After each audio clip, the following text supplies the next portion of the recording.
Desperta a igreja, pois a hora já chegou de firmarmos compromisso com Jesus nosso Senhor.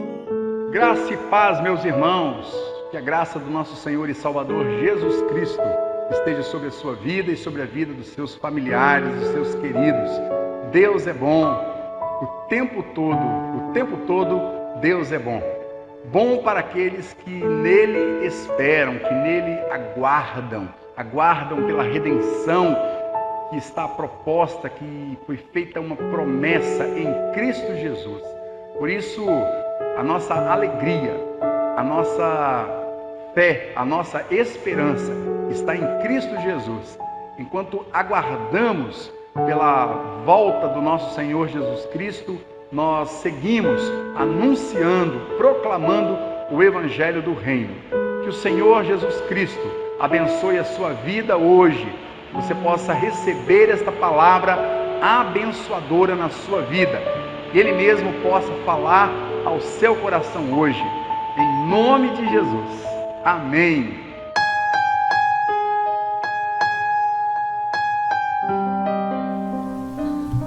Senhor Deus e Pai, neste momento eu quero agradecer a Deus pelo Teu grande amor, pela Tua misericórdia, Senhor.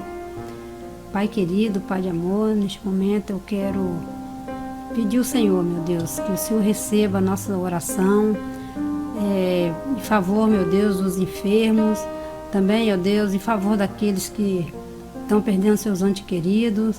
Ó Pai, que ainda continua, meu Deus, essas percas, que o Senhor tenha misericórdia, que o Senhor venha sustentar os Teus filhos, ó Pai.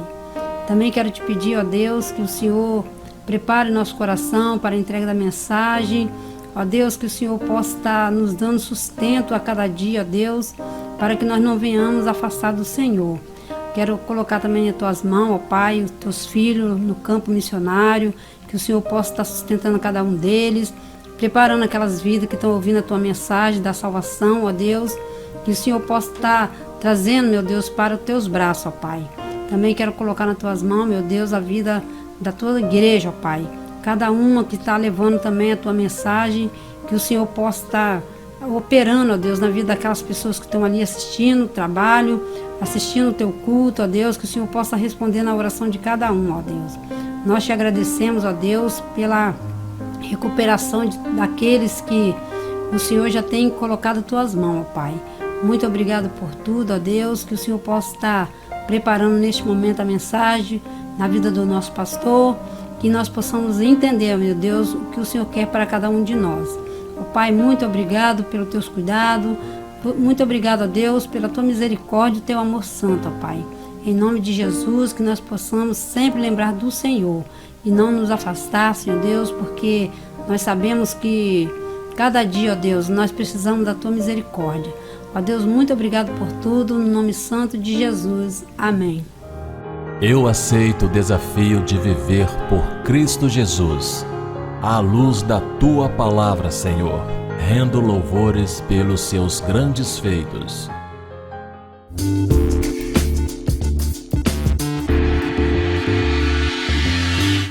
Boa noite, irmãos. Nós vamos fazer agora a leitura bíblica. Como é bom render graças ao Senhor e cantar louvores ao Teu nome, ó Altíssimo. Anunciar de manhã o Teu amor leal e de noite a Tua fidelidade. Tu me alegras, Senhor, com os Teus feitos. As obras das Tuas mãos levam-me a cantar de alegria. Tu, Senhor, és exaltado para sempre. A Ti, Senhor, eleva a minha alma. Em Ti confio, ó meu Deus. Nenhum dos que esperam em Ti ficará decepcionado. Tenho confiado no Senhor sem vacilar. Os meus pés estão firmes na retidão. Na grande assembleia bendirei o Senhor. Feliz é o homem que perseverar na provação, porque, depois de aprovado, receberá a coroa da vida que Deus prometeu aos que o amam. Sejam fortes e corajosos, todos vocês que esperam no Senhor. É perseverando que vocês obterão a vida.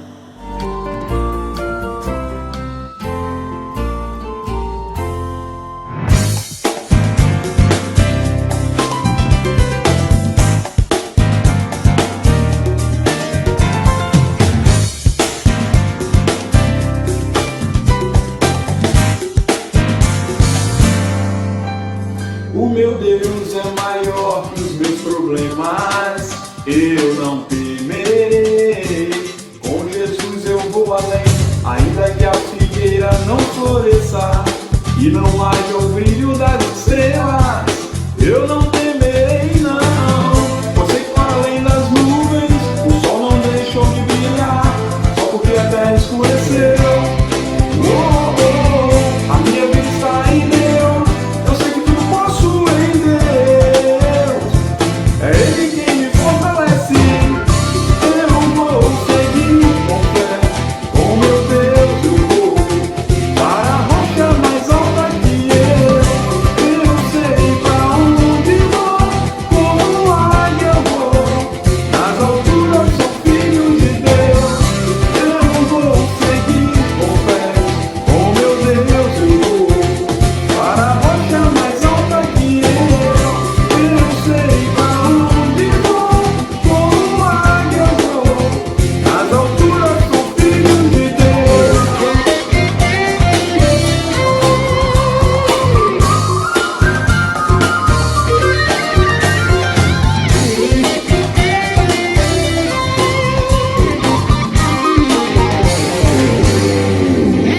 O meu Deus sabe tudo que eu preciso pra sentir a paz dentro do meu coração. Ainda que a lua adormeça e não haja o brilho das estrelas, eu não temerei não. Pois sei que para além das nuvens o sol não deixou de brilhar, só porque a terra escureceu. A minha vida está em Deus, eu sei que tudo posso em Deus. É Ele quem me fortalece, eu vou seguir com fé. Com meu Deus eu vou para a rocha mais alta que eu sei pra onde vou, como águia eu vou, nas alturas sou filho de Deus. Eu vou seguir com fé, com meu Deus eu vou para a rocha mais alta que eu sei pra onde vou, como águia eu vou, nas alturas sou filho de Deus.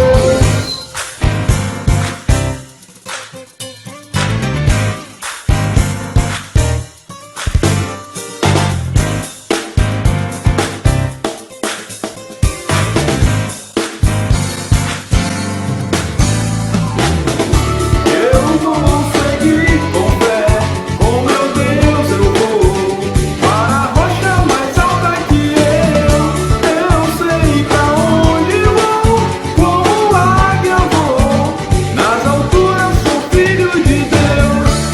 Eu vou seguir com fé, com meu Deus eu vou para a rocha mais alta que eu sei pra onde vou, como águia eu vou, nas alturas sou filho de Deus. Nas alturas sou filho de Deus. Nas alturas sou filho de Deus. Amém. Eu vou seguir com fé. Ele dará vida eterna aos que, persistindo em fazer o bem, buscam glória, honra e imortalidade. Romanos 2:7. Graças e paz, irmãos. Quero compartilhar hoje na carta de Judas, lá no finalzinho da Bíblia, penúltimo livro, antes de Apocalipse. São apenas 25 versículos, um capítulo que este homem de Deus aqui escreveu. Então eu quero ler a partir do versículo 17 até o verso 21, onde assim está escrito: Todavia, amados, lembrem-se do que foi predito pelos apóstolos de nosso Senhor Jesus Cristo. Eles diziam a vocês: nos últimos tempos haverá zombadores que seguirão os seus próprios desejos ímpios. Estes são os que causam divisões entre vocês, os quais seguem a tendência da sua própria alma e não têm o Espírito. Edifiquem-se, porém, amados, na santíssima fé que vocês têm, orando no Espírito Santo. Mantenham-se no amor de Deus, enquanto esperam que a misericórdia de nosso Senhor Jesus Cristo os leve para a vida eterna. Amém. Esta palavra para nós hoje é um convite à perseverança, um convite a perseverarmos na fé. Como anda a sua fé? Como vai a sua fé? Vai bem? Obrigado. Fortalecida no Senhor? Pois este é o convite de hoje para mim, para você, para todos nós que aqui estamos participando, mesmo que virtualmente, você ouvindo aí, acompanhando. Deus abençoe a sua vida. Portanto, este convite aqui que Judas, escrevendo esta carta, essa breve carta, assim como também Paulo escrevendo a Filemon, são as duas menores cartas que nós encontramos no Novo Testamento. São apenas 25 versículos, contém cada uma delas. E aqui especificamente, Judas, ele como se descreve no início dessa carta, quando ele escreve aqui, ele mesmo fala: Judas, servo de Jesus Cristo, irmão de Tiago. Esse Tiago é o mesmo autor da epístola a Tiago, né? Que tem o nome de Tiago, ele se identifica como irmão de Tiago. E a história nos ensina, nos conta que esses dois irmãos eram os mesmos filhos de Maria e José, da família de Jesus. Podemos dizer, meio-irmãos de Jesus, porque eles eram filhos de José e Maria. Mas o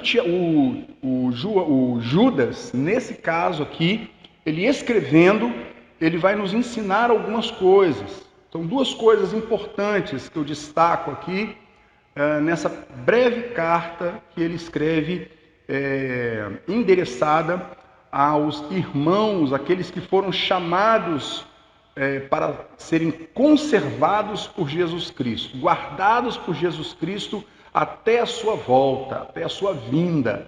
Então ele traz uma palavra de esperança, traz uma palavra de consolo e traz uma palavra para que perseveremos, para que continuemos firmes, inabaláveis em nossa fé, mas também traz uma repreensão para aqueles que descreem, para aqueles que não creem, para aqueles que desacreditam da palavra de Deus. Portanto, ele traz um exemplo bíblico antigo, quando o povo de Israel saiu do Egito sob a liderança de Moisés, mas muitos deles que não creram, muitos deles que provaram o Senhor no deserto, ficaram pelo deserto e não conseguiram entrar na terra prometida.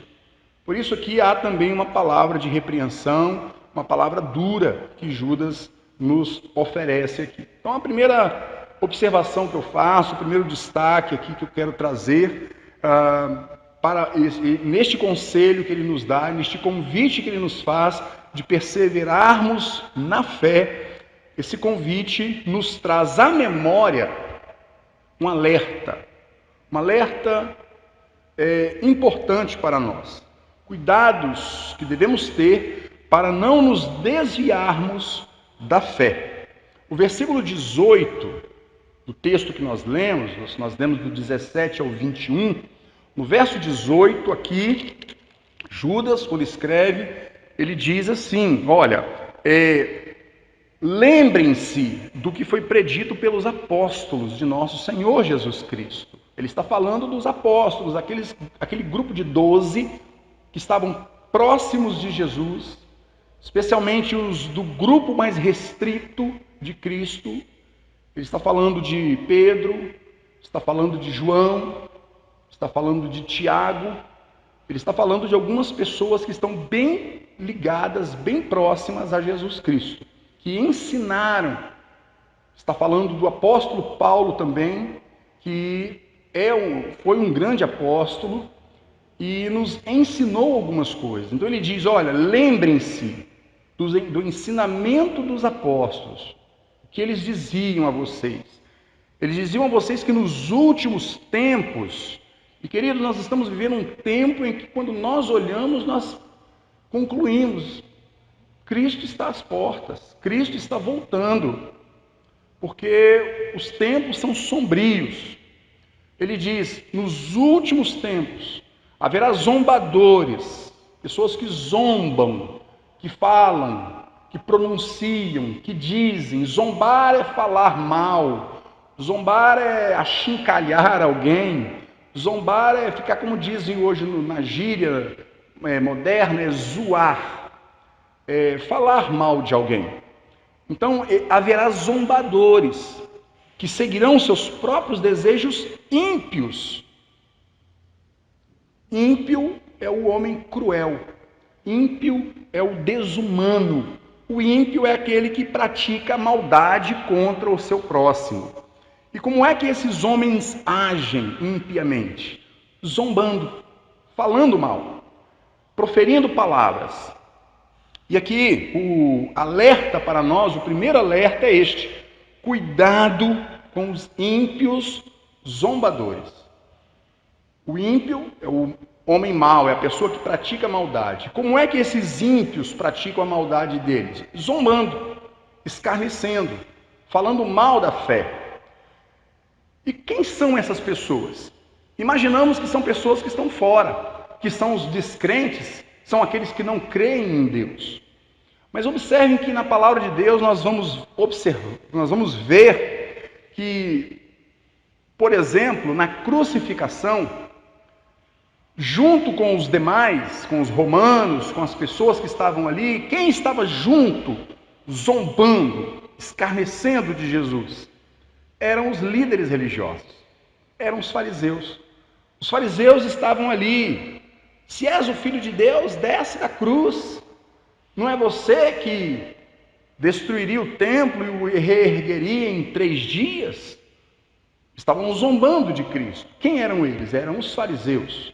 Mas isso não aconteceu só naquele tempo, acontece hoje também.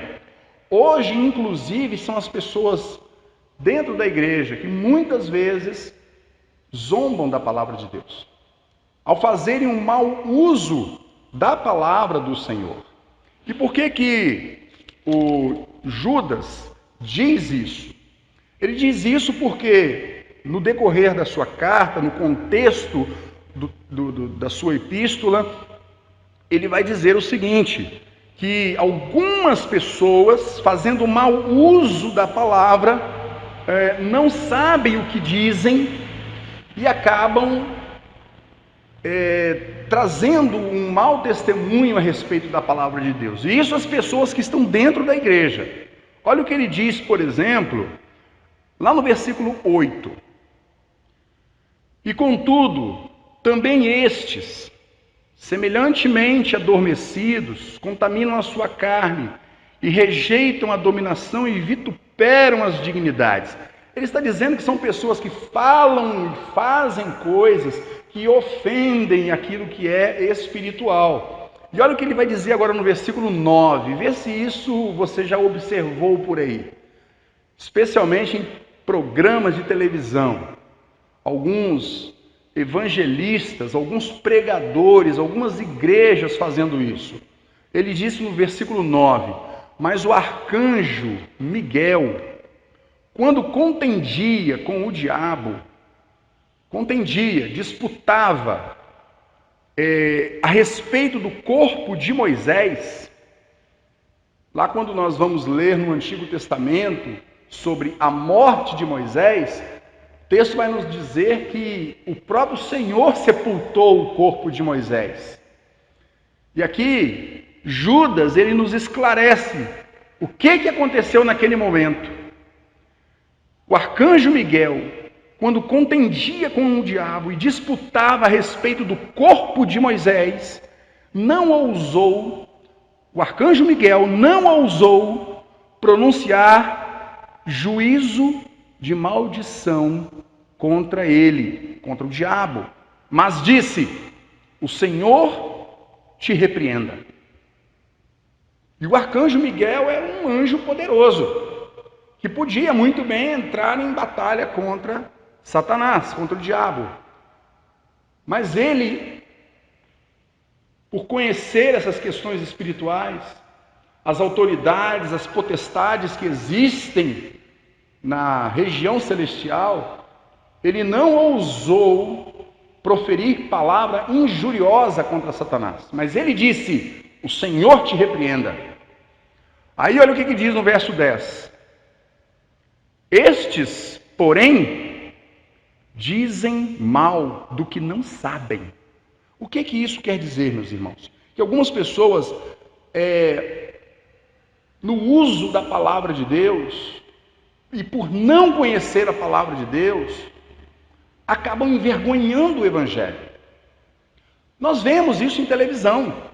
Pessoas que ficam fazendo entrevista com o diabo, como se fosse um show, como se fosse um espetáculo. O que essas pessoas estão em busca? Estão em busca de autopromoção, dizer que tem autoridade sobre o espírito. Olha, agora está sob controle porque eu estou dominando ele. Eu já vi isso acontecer em televisão, em alguns programas. E isso é algo que a Bíblia não nos dá respaldo para isso.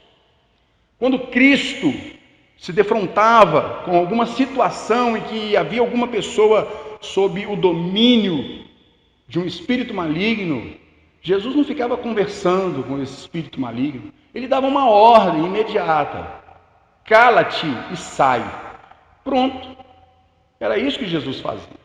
Alguns vão dizer: mas Jesus conversou lá com o espírito lá do Gadareno. Ele entrevistou ele. Aquele ali foi um momento pontual. Por quê?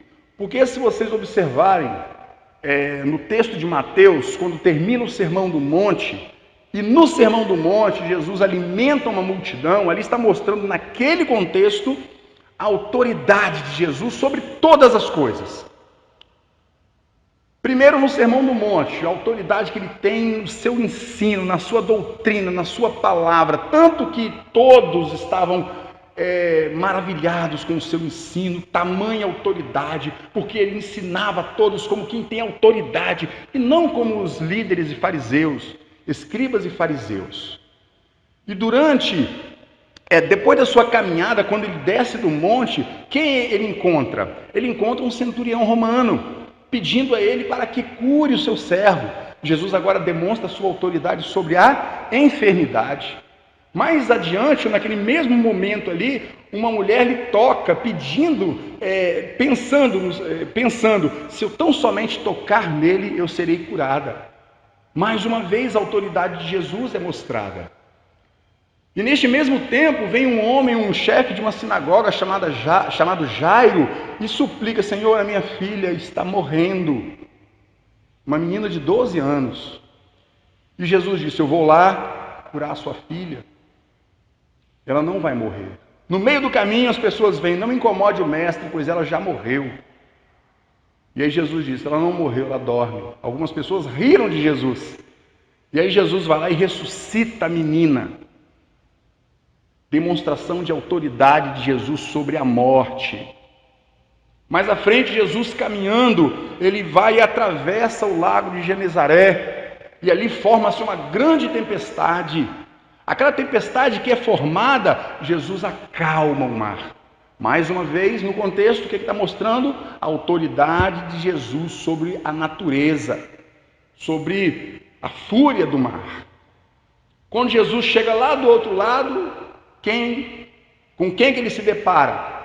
Com um endemoniado gadareno, uma legião. Por que Jesus ali? Sim, chegamos ao ponto. Jesus conversou, né? Por que Jesus fez aquilo ali? Vejam um contexto: Jesus está demonstrando a sua autoridade sobre todas as coisas. Mateus capítulo 28, lá no finalzinho, Jesus já declara aquilo que na verdade ele já tinha isso tudo, porque ele é o próprio Deus. Toda autoridade me foi dada no céu e na terra. Toda autoridade.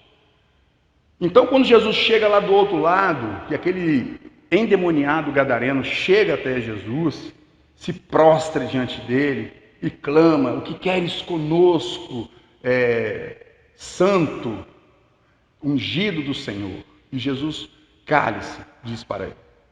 Qual é o teu nome? E eles revelam: legião, porque somos muito. A expressão legião vem de um contexto daquele momento ali, de que numa legião romana, por exemplo, podia haver 1.000 ou 2.000 soldados. Por que isso? Por que essa conversa, ou por que essa pergunta? É para justamente revelar que Jesus estava tendo também autoridade sobre uma legião de demônios, sobre milhares. Jesus já veio demonstrando a sua autoridade sobre todas as coisas, e agora, mais uma vez, ele demonstra. Então, tudo faz parte de um contexto. Portanto, a importância de conhecermos a palavra de Deus para que não pequemos. Judas aqui está dizendo justamente isso. São pessoas que desprezam aquilo que não conhecem. E isso acontece muitas vezes dentro da igreja. Pessoas que hoje se desviaram da fé porque, a princípio, começaram a ouvir em outros contextos a respeito do Evangelho e desacreditaram. São pessoas que decaíram da sua fé, se consideram mais sábias. Os fariseus eram sábios, tinham a aparência de piedade, mas eram as pessoas que Jesus mais criticava. Ele não as condenava, mas ele as criticava. Ele dizia para eles firmemente sobre a sua hipocrisia, que eles deveriam se arrepender. Por isso, então, queridos, aqui, Judas, ele nos faz um convite a perseverar na fé. E para que perseveremos na fé, temos que estar atentos a isso. Às pessoas que muitas vezes estão dentro da igreja e fora também, zombando da palavra de Deus. Nós temos que ser pessoas que defendem, apologetas da palavra de Deus. Este é o primeiro cuidado que Judas nos traz à memória, que temos que ter, o alerta que ele nos traz à memória. O segundo é que estes ímpios zombadores, eles causam divisão entre vocês. Olha o que ele diz, que haverá zombadores que seguirão seus próprios desejos ímpios. Estes são os que causam divisão entre vocês. Quantas igrejas nós sabemos que foram divididas? E onde nasceu a divisão? Dentro da própria igreja. Por quê? Por questões doutrinárias, muitas vezes.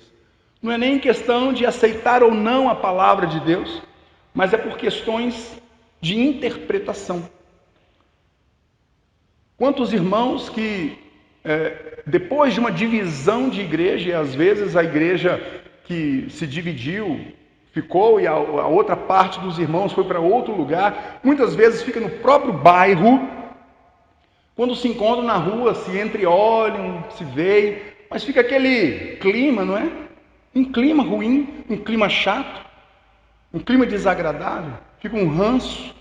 Ranço é alguma coisa que gruda e que é difícil de soltar. É quando você mancha a sua mão com alguma tinta ou com graxa e você tenta tirar e aquele negócio fica grudado ali, não é? Alguma coisa assim, oleosa. Fica um ranço e dificilmente sai. Então é o cuidado que temos que ter também, porque esses mesmos ímpios zombadores, as pessoas que muitas vezes estão dentro da igreja causando divisão. Cuidado, irmão, se você é um desses, uma pessoa que de repente começa a criticar a prática da igreja, começa a criticar a igreja. A igreja é um lugar de pecadores. Eu costumo dizer, bem-vindo, seja mais um do clube, né? Não é um clube, mas é uma forma de expressão. Mas veja, a igreja é como um hospital, cheio de pessoas doentes aqui. E se nós ficarmos olhando para este ou para aquele, de fato a gente não vai ficar na igreja.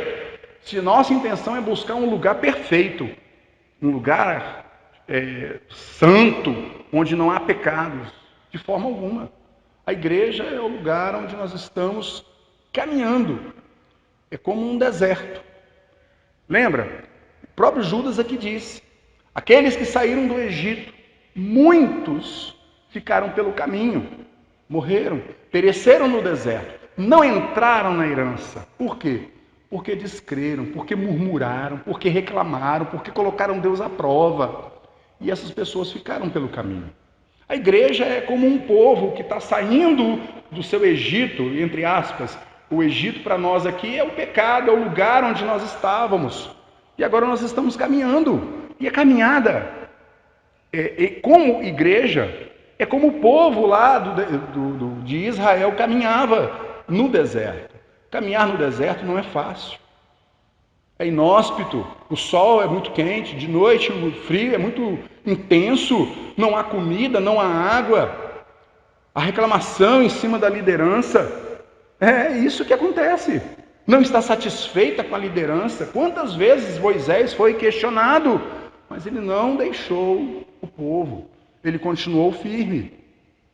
Estejamos todos nós firmes também, caminhando, porque todos estamos indo na mesma direção. Não de uma Jerusalém terrena, mas de uma Jerusalém celestial. Eu não quero ficar no meio do caminho, eu não quero morrer no deserto. E creio que você também não quer. Cuidado com as divisões dentro da igreja. Não seja você aquele que vai dividir a igreja.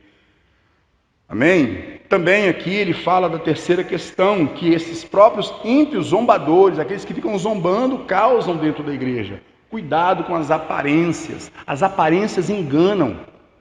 É o que ele diz aqui, verso 19, ele diz assim, estes, está falando dos ímpios zombadores, são aqueles que causam divisões, que não têm o Espírito, não têm o Espírito. O que nos identifica com o Senhor Jesus? É o Espírito. O que nos identifica não é a aparência. Voltando aos fariseus, os fariseus tinham uma aparência de piedade. Andavam com suas roupas, com seus sininhos, né, os filactérios ali fazendo barulho para mostrar que a santidade estava passando. Faziam longas orações nas praças. Mas aquilo tudo era fachada, era aparência. O que importa mesmo, queridos, é o que nós temos dentro de nós. A mudança ela começa de dentro para fora, não é de fora. A aparência engana. Nós podemos enganar a todas as pessoas, mas a Deus ninguém engana. Deus conhece o coração de cada um de nós. Por isso a importância de nós estarmos atentos. Se queremos de fato perseverar, temos que ter cuidado com as aparências. Não apenas com a aparência alheia, com a aparência do outro, mas com a nossa aparência. Temos uma aparência, mas de fato somos. Nós temos o Espírito, porque é isso que aqui o texto está dizendo. São pessoas que causam divisão e não têm o Espírito. Não têm o Espírito. Não têm o Espírito Santo. Porque o Senhor, quando nos chamar, Ele nos identificará pela presença do Espírito em nós. Aqueles que não têm o Espírito não são de Deus. Por isso, queridos, a nossa prática tem que ser de acordo com o Espírito que habita em nós. Se o Espírito de Deus habita em nós, nós somos uma nova criatura. Todas as coisas se renovam em nós. Aquele que está em Cristo, nova criatura é. Mas, em segundo lugar, além de trazermos a memória sobre essas questões, cuidado que temos que ter com os ímpios zombadores que ficam falando, e hoje a fala é não apenas verbal, mas ela é muitas vezes escrita, publicações que você, crente, fica fazendo no Facebook, no Instagram, fazendo suas publicações nas redes sociais. Isso diz muito a seu respeito. Tem até um memezinho, né, que alguns colocam lá, mesmo que você escreva alguma coisa e você apague, aí alguém escreve assim depois: Jesus leu o que você apagou. Ele leu o que você apagou. Portanto, cuidado com o que você diz. Mas em segundo lugar, além de tudo isso, o convite a perseverar nos aponta um caminho. O caminho chamado é oração. Oração no Espírito Santo, para fortalecer a nossa fé. A palavra do Senhor, lá em João capítulo 14, nos fala que Jesus mesmo diz, ele se apresenta como sendo o caminho para o Pai. Ninguém vem ao Pai senão por mim. Este caminho é Jesus. E nós fortalecemos a nossa fé à medida em que nós nos aproximamos de Cristo, na medida em que nós conhecemos a Cristo. É na medida em que nós lemos a palavra de Deus, na medida em que nós conhecemos mais a vontade do Senhor, do nosso Deus, à medida em que nós oramos, em que nós nos prostramos diante dele. Falamos muitas vezes de oração, mas oramos pouco. A gente fala de oração, mas não ora da mesma maneira como a gente fala. Isso tem a ver também com aparência. Então este é o cuidado. Quando o apóstolo Paulo escreve aos Tessalonicenses, orai sem cessar, é sobre isso que ele está dizendo, orar no Espírito. Queridos, quando nós oramos, nós estamos travando uma batalha. Paulo, escrevendo aos Efésios, capítulo 6, versículo 12, ele diz que a nossa luta não é contra a carne ou sangue, ou seja, não é contra as pessoas, mas é contra os poderes, as potestades, os dominadores, que habitam as regiões celestiais. Daniel, quando se propôs a orar, ele começou a orar e a sua oração foi ouvida no céu. 20 dias depois, Miguel se apresenta e diz: desde o primeiro dia em que você se propôs a orar, a jejuar e a buscar a Deus, a sua oração foi ouvida no céu. Eu fui enviado a você, porém o príncipe da Pérsia me impediu. Ou seja, há uma batalha no céu quando nós oramos. É guerra, meus irmãos, é guerra. Numa guerra, como é que ficam as pessoas? Os soldados de um lado e outro do outro. Eles ficam conversando? Não, é tiro. Quando nós começamos a orar, é como se nós estivéssemos atirando. É uma guerra, é uma batalha. E o inimigo vai revidar. Se nós não oramos, o inimigo fica na dele. Por quê? Bom, aquele crente lá está dormindo, não está fazendo nada. E se nós dormimos muito, ele ataca. Ele vem para cima de nós. Nós abrimos brechas e permitimos a ação do inimigo. Mas a palavra do Senhor nos lembra que nós temos que orar. A oração quebra fortalezas, desfaz as cadeias, abre as algemas. Temos que orar. A oração nos aproxima de Deus. Orar no Espírito é estar em espírito de oração, em busca do Senhor, de um avivamento, totalmente concentrado em Deus. Por isso a importância de estarmos orando para fortalecermos a nossa fé. Este é o convite a permanecer na fé, perseverando na fé, por meio da oração. Como é que você está na sua vida de oração? Você tem orado? Tens buscado a Deus em oração? Ou você pensa em orar e não ora? É importante estarmos orando. Mas em terceiro e último lugar, que eu quero trazer aqui, nesta palavra de hoje, que é um convite a perseverar na fé, é que este convite de Judas nos ensina que o amor de Deus é a âncora, é aquilo que nos firma, é o que nos garante a vida eterna. O amor de Deus. E onde está o amor de Deus, ou quem é o amor de Deus? É o próprio Cristo. Jesus Cristo é o centro do amor de Deus. Ele é o próprio amor, ele é a própria expressão do amor. Eu não canso de lembrar ou de expressar João 3,16. Porque Deus amou o mundo de tal maneira que deu o seu Filho unigênito, para que todo aquele que nele crê não pereça, mas tenha a vida eterna. Olha a expressão de amor de Deus aí, na pessoa do seu Filho Jesus Cristo. Quando Cristo veio a este mundo, ofereceu-se como sacrifício na cruz. Ali, Deus estava demonstrando o seu amor por nós. Portanto, o amor a Deus, a fé em Jesus Cristo, depositada no Filho de Deus, é o que nos alicerça, é o que nos firma, é o que coloca os nossos pés numa rocha bem firme e podemos olhar em diante, olhar em frente e dizer: eu estou seguro, porque eu estou bem certo que aquele que me chamou há de concluir a boa obra que ele começou. Este é Jesus Cristo. Nós sabemos que a vida eterna está proposta para nós em Cristo Jesus. Foi um gesto de amor de Deus, por mim e por você. Portanto, o convite a perseverar é não desanimarmos, é mantermos-nos firmes, porque o amor de Deus, ele continua, ele foi derramado em nossos corações, e o Senhor continua nos amando, e jamais vai desistir de nós.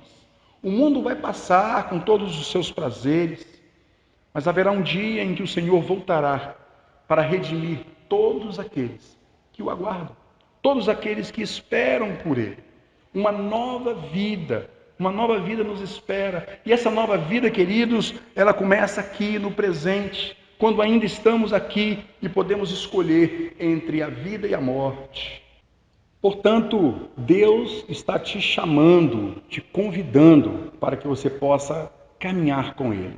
Que Deus assim possa te abençoar, fortalecer a sua vida, a sua família e guardar os seus dias na presença dEle, e que você jamais desanime e não perca a esperança. Persevere, pois há vida eterna para você. Em nome de Jesus. Amém.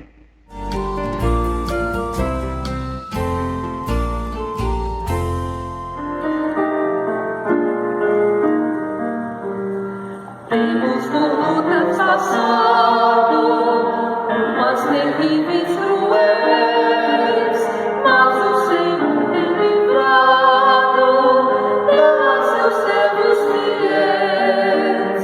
Força e poder nos tem dado, Ele nos tem sustentado, dando-nos pleno perdão, segurança e consolação. Se Deus é por nós, quem nos vencerá? Pelo seu amor leal, Deus nos guardará, defender-nos-á do poder do mal. Vamos, irmãos, exaltar ao Senhor e seu nome.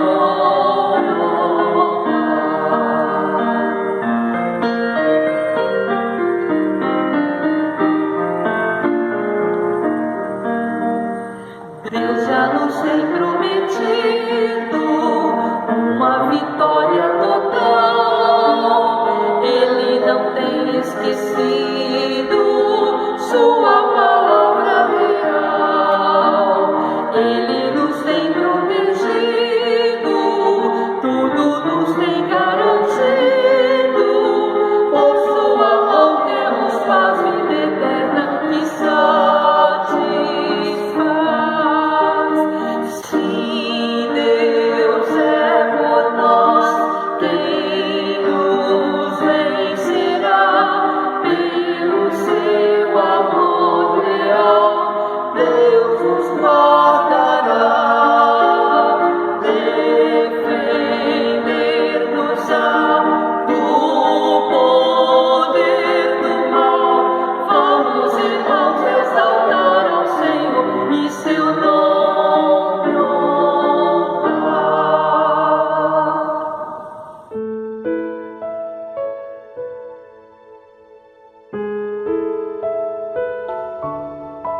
Oremos ao Senhor.